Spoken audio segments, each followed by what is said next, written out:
Relax baba. Okay, bashangana ngomuyigona sekwenyike. Oh. Abana abazawara abazasara baya kanye manje. Sesomona bhora. Ngokulinga. Yabuweza.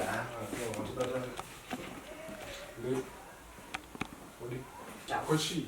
Ukundibhuka awundinakhithi Kwingonombo try ngwana. Apana cha uno try. And you feel like apana cha ndinombo. Na uzingwane ndezi. Saka unoshete emneneni. Unoshete emneneni. Saka chi saka ukusimkire yapo. Ukusimkire chi. Ayo unotibhuka andinabasa nazvo. Anditombe basa nazvo. Andinabasa nazvo. Ina andichada. Siyana nini? Siyana nini? Andichada.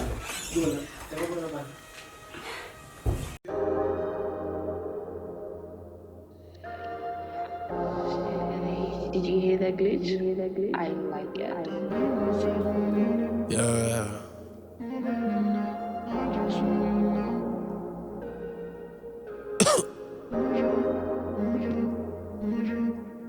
It's good. Yeah.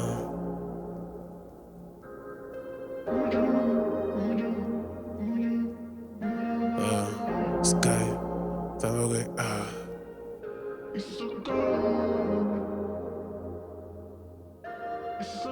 SKYEZ. Yeah. I was riding in pain. She told me it's over. She told me Radagwa, look for somebody else. I didn't taste the strong stuff. I didn't rove codeine. I used to walk up to buy a kupasa, but now I'm jamuke makuseni. Wakonzera depression.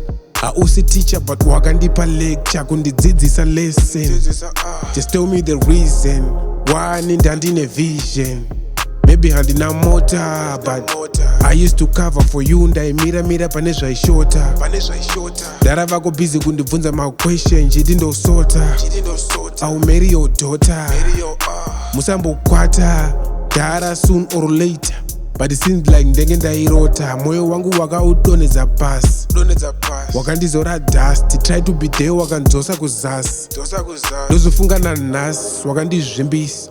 Ndakatraya kuzvi-explaina unotogaya kuti ndiri kudhipisa. Dai ndakaziva tichangotanga. Ndakakuhwandisa. Used to be a cool guy silent. Ndaisada kunzi ndinotaurisa. Maybe ndokufamba kweLYF. Famba kweLYF.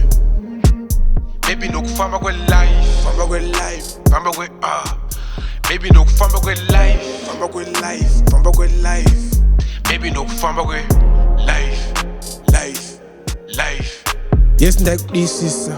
Wakaita moyo wekudzura. Heartbreak yakatozopotsa yandikitisa. Said out the pressure, I tried to be low-key, my friends. Wanga wandichinjisa. Akandibhilivisa. Apedza ndokuzondikaurisa. Mafesa emutsoma akawanda. Ailingana tawo kuHillary andisikusiya tawanda. She used to post my best. Aisazvita akawanda. Akachanza. Wangu zvaitondirwadza. Yeah. Maybe ndokufamba kweLYF.